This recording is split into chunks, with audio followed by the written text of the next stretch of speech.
के बाद एक शिकार मिला है। अब इसका खून पीकर मैं कुछ दिनों के लिए जवान रह पाऊंगी। खत्म कर दो इसे। जैसे ही रचना ने इशारा किया, उसके पास खड़े हुए उसके पति मलिक ने आरी से जिंदा इंसान के 2 टुकड़े कर दिए। इंसान मरते समय रहम की भीख मांग रहा था, मगर दोनों पति पत्नी उसे धीरे धीरे मौत की कगार पर पहुंचा रहे थे। रचना बहते हुए खून को अपने हाथों से बटोर कर पी रही थी। मलिक उसकी खुशी देखकर खुश हो रहा था। आखिर बीवी जवान रहे, ये कौन पति नहीं चाहता।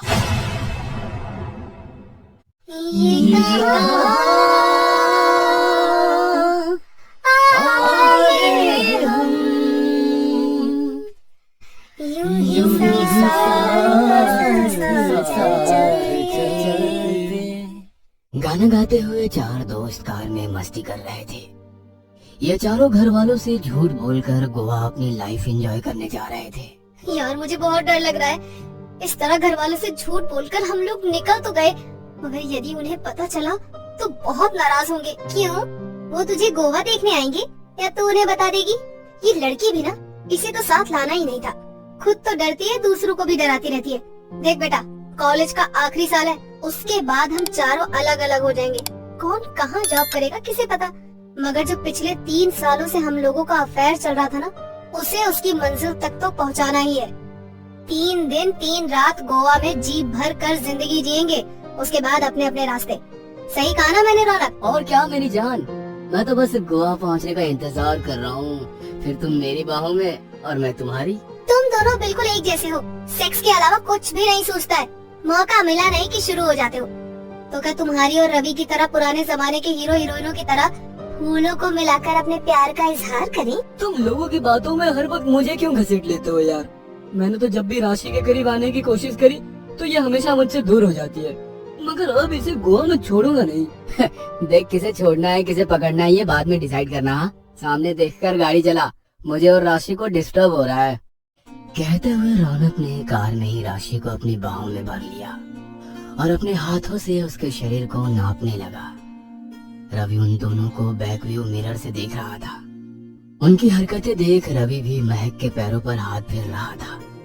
महक को ये सब अच्छा नहीं लग रहा था, मगर ये मना करती तो सब लोगों के सामने फिर से बैकवर्ड साबित हो जाती। उसने रवि को रोका नहीं। अभी मुझे तुमसे एक किस चाहिए, कहते हुए उसने कार का स्टीयरिंग छोड़ महक के चेहरे को पकड़कर अपने पास लेकर आया और होठों पर किस करने लगा। उसे कार का होश ही नहीं था। उन दोनों को किस करते देख रौनक चिल्लाया, बहुत गर्मी आ रही है तुम दोनों को, अरे जरा सामने देख। रौनक की आवाज सुनकर रवि ने गाड़ी मगर देर हो चुकी थी। उनकी गाड़ी एक पेड़ से टकरा गई। अरे यार, अब ये मुसीबत कहाँ से आ गई? ये मुसीबत आई नहीं है, उसे बुलाया गया है। तुम कुछ देर इंतजार नहीं कर सकते थे? हाँ, मगर तुम्हें तो रोमांस के कीड़े ने काट रखा था। अब नीचे उतर कर देखो कार का क्या हाल है। मुझसे कह रहे हो? हाँ, खुद क्या कर रहे थे? मुंबई से लेकर यहाँ तक गाड़ी मैं चला रहा था और तुम मजे ले रहे थे। यदि थोड़ी देर मैंने एंजॉय करने का सोच लिया तो क्या बुरा कर लिया? हेलो गाइस, ये लड़ने का टाइम नहीं है। भगवान का शुक्र है हम चारों सुरक्षित हैं। जो हो गया सो हो गया, अब आगे का सोचो क्या करना है। चारों कार से नीचे उतरकर देखने लगे। ये कार तो बुरी तरह डैमेज हो गई है। इसको सुधारने के लिए अब इस हाईवे पर कोई मैकेनिक भी नहीं मिलेगा। हम किसी से लिफ्ट ले लेते हैं। अरे हाईवे पर अनजान लोग गाड़ी नहीं रोकते, और जो रोक लेंगे वो हम चारों को कैसे लिफ्ट देंगे? हम लड़कियां तो आसानी से लिफ्ट लेकर चले जाएंगे, मगर तुम लोगों का क्या होगा? अरे बेकार की बातें मत करो। लड़कियों का हाईवे पर किसी से लिफ्ट लेना खतरे से खाली नहीं होगा। थोड़ा सा आगे बढ़कर देखते हैं, कहीं कुछ व्यवस्था हो जाए। चारों सुनसान रास्ते पर अकेले चले जा रहे थे। मुझे बहुत डर लग रहा है। प्लीज हम हमारे घर वालों से कांटेक्ट कर लेते हैं, वो हमारी मदद करेंगे। चुप कर, क्या बोलेगी? हम लोग गोवा मस्ती करने जा रहे थे, रास्ते में हमारी कार का एक्सीडेंट हो गया, हमें आकर बचा लो। घर वाले जिंदा मार देंगे। चुपचाप चल और बस ये रात गुजर जाए, सुबह कुछ सोचेंगे। सब लोग थोड़ा सा आगे बढ़े ही थे कि जंगलों में सियार के रोने की आवाजें आने लगी। दोनों लड़कियां अब डर कर लड़कों के करीब आ गई। लड़कों ने उन्हें हिम्मत दी और धीरे धीरे आगे बढ़ने को कहा। अरे यार, आज का दिन ही बुरा था। तुम लोगों से कहा था जल्दी निकलने में, मगर तुम लोगों ने निकलने में ही कितनी देर कर दी। अब कोई नई मुसीबत ना आ जाए। रौनक ने इतना कहा ही था कि हवाओं ने अपना रुख बदल लिया और आसमान में बिजली कड़कड़ाने लगी। मुसीबत का नाम लो और मुसीबत हाजिर। अब बारिश न शुरू हो जाए, क्योंकि हम लोगों के पास सर छुपाने की भी जगह नहीं है अब। कुछ ही दूर चलने के बाद उन लोगों को एक बंगला दिखाई दिया, जिसे देखकर रवि और रौनक के चेहरे पर चमक आ गई। उन्होंने लड़कियों से कहा, बस परेशानी सॉल्व हो गई, सामने घर है, आज रात वहीं पर बिता लेंगे। इस सुनसान से हाईवे पर जंगलों के बीच घर, कुछ अजीब नहीं लग रहा है? बात तो तेरी सही है। तुम लड़कियों के साथ ना यही प्रॉब्लम है। अरे सिर्फ कुछ घंटों की बात है, रात खत्म होते ही हम लोग सुबह कार सही करके यहाँ से निकल जाएंगे। अरे हम लोग चारों साथ है तो कोई परेशानी नहीं है। चारों जब उस बंगले के पास पहुँचे तो दरवाजे पर दो बड़े बड़े कुत्ते मांस को नोच नोच कर खा रहे थे। कुत्ते उस मांस के टुकड़े को ऐसे नोच रहे थे मानो बहुत दिनों से भूखे हो। अपने भोजन में खलल डालने पर कुत्ते उन चारों को देखकर भौंकने लगे। कुत्तों की आवाज सुनकर एक शख्स बाहर आया और उन कुत्तों को खामोश रहने का इशारा किया। कुत्ते इतनी अच्छी तरह से ट्रेन थे कि उसके एक इशारे पर खामोश हो गए। कुत्तों का भौंकना रुकने से लड़कियों की जान में जान आ गई। वह शख्स उन चारों को गौर से देखने लगा और फिर बोला, इतनी रात गए आप लोग यहाँ पर कैसे? जी हम लोग चारों कॉलेज के स्टूडेंट हैं। एक कॉलेज के प्रोजेक्ट के लिए मुंबई से दूर यहाँ आए थे, मगर अभी कुछ देर पहले हम लोगों का कार एक्सीडेंट हो गया है। सुबह होते ही हम लोग मैकेनिक का इंतजाम करके चले जाएंगे। तब तक यदि रात में रुकने का इंतजाम हो जाता तो अच्छा रहता। उस आदमी के चेहरे पर रहस्यमय मुस्कुराहट आ गई और वो बोला, हाँ हाँ क्यों नहीं, आप लोग अंदर आ सकते हैं। उसने गेट खोलकर चारों को अंदर आने का इशारा किया। कुत्ते भी उन लोगों को देखकर अब भौंक नहीं रहे थे, बल्कि उनके पैरों को चाटने लगे थे। वह शख्स उन कुत्तों को अलग करते हुए बोला, तुम लोगों को भी बहुत जल्दी रहती है। अरे इतनी भी जल्दी क्या है, इन लोगों को थोड़ा आराम करने दो, फिर तुम अपना स्वाद ले लेना। स्वाद ले लेना मतलब क्या कह रहे हैं आप? अरे कुछ नहीं मालिक, ये कुत्ते भी आसानी से किसी से भी दोस्ती कर लेते हैं। इन्हें ऐसा लग रहा है कि आप इनके साथ खेलेंगे, मगर ये बेजुबान जानवर क्या समझे अभी आपका आराम करने का समय है। उस शख्स के साथ वे चारों उस बंगले में चले गए। उस बंगले में अजीब सी बदबू आ रही थी, मानो कोई चीज बुरी तरह से खराब होकर सड़ रही हो।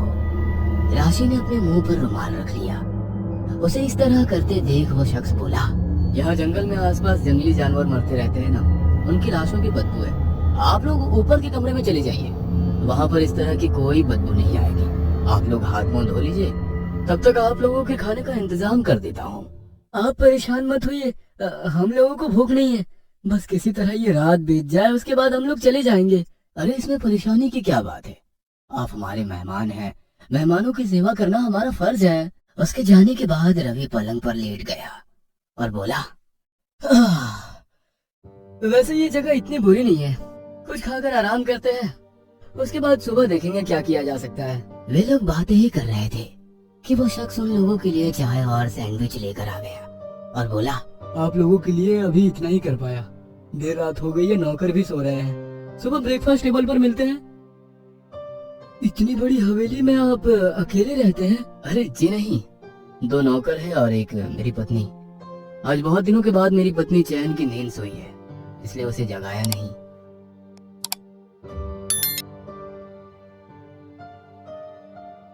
उसके जाने के बाद उन लोगों ने फटाफट डिनर किया और सो गए।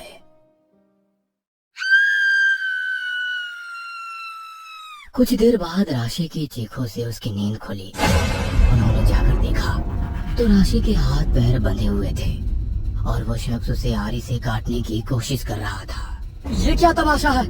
कौन हो तुम लोग? क्या चाहते हो?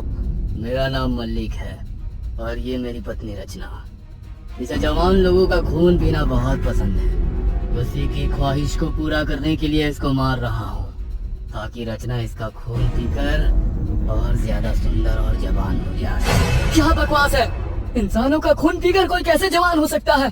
छोड़ो इसे। ऐसे कैसे छोड़ दे? मुश्किल से तो कोई शिकार हाथ आता है। मलिक, क्या देख रहे हो? काट दो इसे। मलिक जैसे ही उसे काटने के लिए आरी उठाता है, रवि उसे मारने के लिए आगे बढ़ने लगता है, तो उसके नौकर उसे पकड़ लेते हैं। रवि खुद को छुड़ाने की कोशिश करता है मगर नाकाम हो जाता है। ये लोग तो पागल हैं, मगर तुम लोग इनका साथ क्यों दे रहे हो? क्या तुम्हें अपने अंजाम की फिक्र नहीं? अंजाम की फिक्र नहीं है, क्योंकि इतना पैसा मिलता है कि हम आराम से रहते हैं। छोड़ दो हमें, वरना अंजाम बहुत बुरा होगा। अंजाम की फिक्र करते तो अभी तक जिंदा नहीं रह पाते। मलिक, काट दो इसे। राशि का खून होते हुए मैं नहीं देख सकती, पहले मुझे मार दो। मरना तो तुम सबको है, कोई बात नहीं, तुम्हारी अंतिम इच्छा पूरी कर देते हैं। पहले तुम्हें ही मौत के घाट उतार देता हूँ। मलिक आरी लेकर उसकी ओर बढ़ने लगा और उसकी गर्दन काटने की कोशिश करने लगा, मगर वो कामयाब नहीं हो पाया। 2-3 बार कोशिश करने के बावजूद भी वो उसकी गर्दन नहीं काट पाया। वो आरी गर्दन को बिना काटे ही आर पार हो रही थी, तो महक जोरों से हंसने लगी और बोली, मरे हुए इंसान को क्या मारोगे तुम मलिक? हम लोग तो पहले ही मर चुके हैं, मगर मुक्ति शायद इसीलिए नहीं मिली क्योंकि तुम्हें तुम्हारे अंजाम तक पहुंचाना था। कहते हुए उन चारों का रूप बदल चुका था। चारों एकदम सफेद हो गए थे, सर से खून की धार बह रही थी। उन चारों का वो रूप देखकर नौकर डर कर भाग गए। राशि ने एक इशारा किया और अगले दिन अखबार की सुर्खियां थी। हाईवे पर कार एक्सीडेंट में 4 कॉलेज के बच्चों की मौत और वहीं थोड़ी दूर एक कॉटेज में मकान मालकिन और मालकिन की विभत्स तरीके से हत्या। मौकाए वारदात पर कई मानव शरीर के कंकाल बरामद। पास भी ऐसे ही दिल दहला देने वाली कहानी है या आप भी हॉरर कहानी लिखना पसंद करते हैं तो हमें कमेंट बॉक्स में जरूर बताएं।